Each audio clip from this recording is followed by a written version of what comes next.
Avec mes petites notes, parce que il y a tellement, mais tellement de choses à dire, alors s'il vous plaît.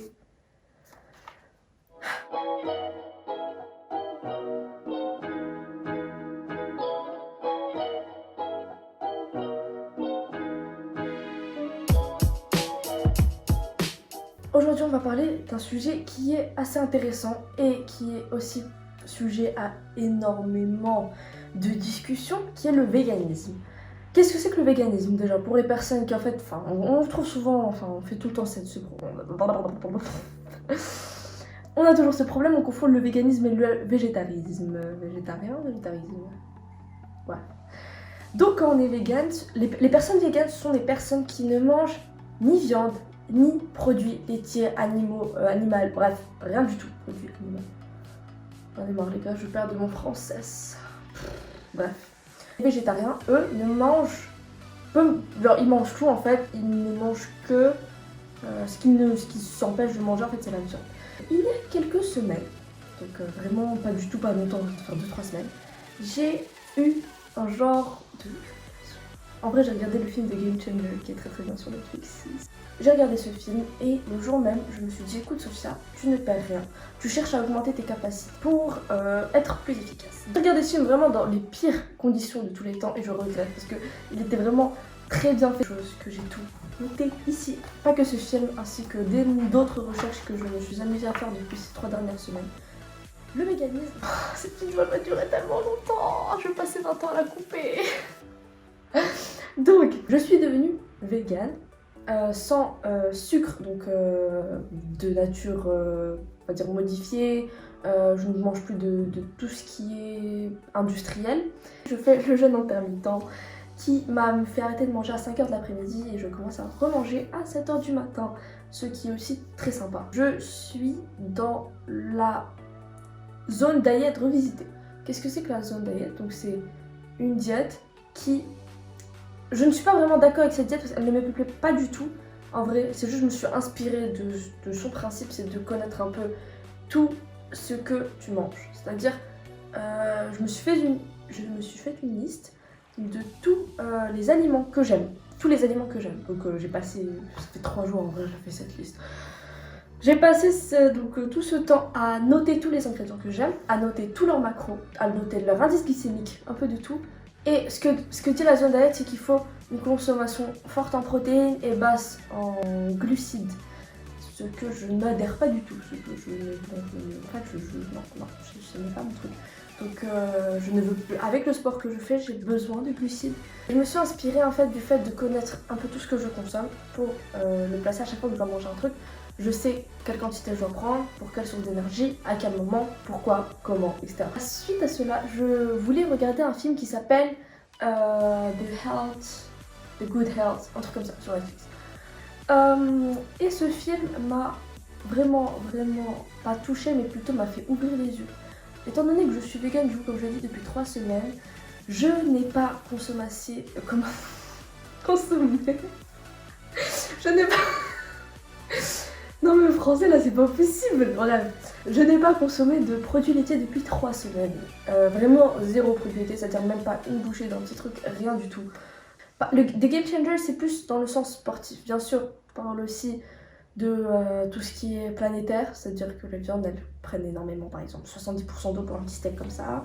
Parce que tous les champs, bref, ça c'est pas politique, ça c'est environnemental, c'est un truc de malade, voilà pourquoi je vous dis aussi de le regarder, pour personnes qui sont intéressées. Moi c'était plutôt dans le sens sportif que j'ai regardé The Game Changer et que ça m'a motivé parce que j'ai vu que ça pouvait augmenter mes capacités dans le sport, ce que je cherche énormément.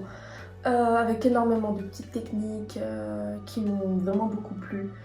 Et il y a quelques jours, vraiment quelques jours, je vous jure, j'ai commencé à ressentir les effets. Je me suis dit, écoute, tu vas pas voir les résultats de maintenant, voire dans quelques semaines. Et ma grande surprise, je les ai remarquées donc, dans mes entraînements. Vraiment, donc, je vais commencer par les problèmes de santé que font les produits laitiers. En rapport de prise de poids, ça c'est quelque chose qui va énormément intéresser, je pense. On pense que les glucides, c'est ce qui nous fait grossir, alors que pas du tout. Les glucides, on en a besoin. On en a besoin pour l'énergie, on en a besoin pour notre corps. Et il y a deux façons dont elles rentrent dans notre corps. Soit elles se font stocker dans le stock de glucogène, soit elles se font éliminer, donc brûler. Alors que le gras, lui, se stocke directement dans les graisses. Le corps ne peut pas faire transformer des glucides en graisse. Non, à part si vraiment tu prends une grande quantité de glucides, mais non. Alors que le gras, c'est déjà du gras.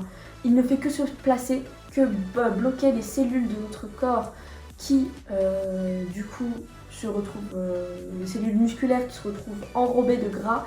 Et d'ailleurs, c'est aussi une cause du diabète. Les personnes pensent qu'une grande consommation de glucides fait venir au diabète, alors que pas du tout. Qu'ils mangent une grande quantité de viande. Oui, ça a l'air bizarre, mais la viande, ce gras de produits laitiers qui se place autour des cellules, bloque le passage du sucre. Donc là où le sucre peut passer, ça le bloque. Il ne peut pas du coup rentrer et se placer là où il devrait se placer. Du coup, il va dans le corps et à ce moment-là, il y a un surplus de sucre dans le corps. L'insuline ne se produit plus.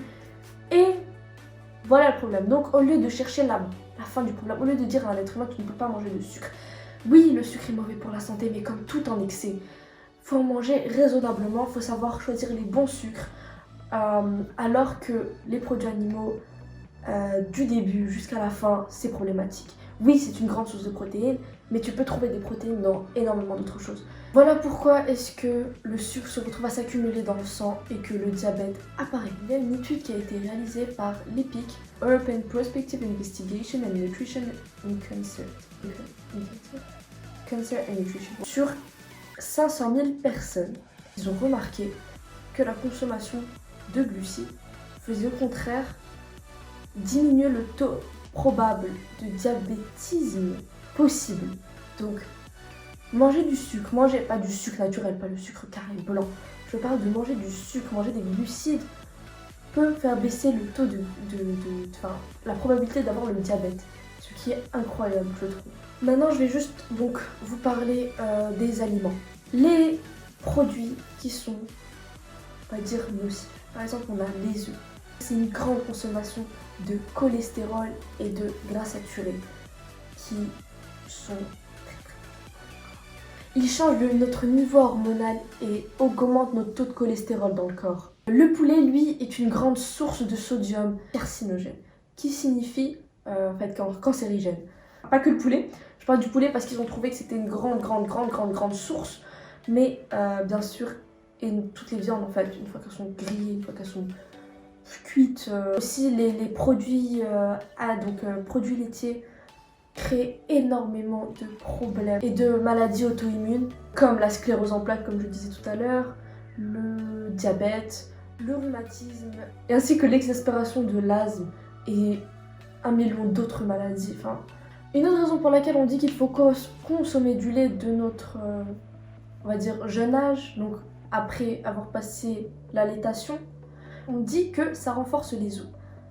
Encore une fois, je vais dire que c'est faux. Il y a une étude qui a été faite par Harvard sur 72 000 personnes d'âge mûr. Ces personnes ont été suivies pendant 18 ans, pendant un peu plus de 18 ans, et se sont rendues compte que non, la consommation de lait n'a rien fait à faire diminuer les fractures des os, à renforcer les os, non. Il y a même, donc, comme je parlais tout à l'heure des gras du corps, des recherches qui ont été menées sur des sportifs donc footballeurs de haut level, de haut level. Du coup, ils les ont pris pendant une semaine où ils leur ont fait consommer de la viande un peu toute la semaine.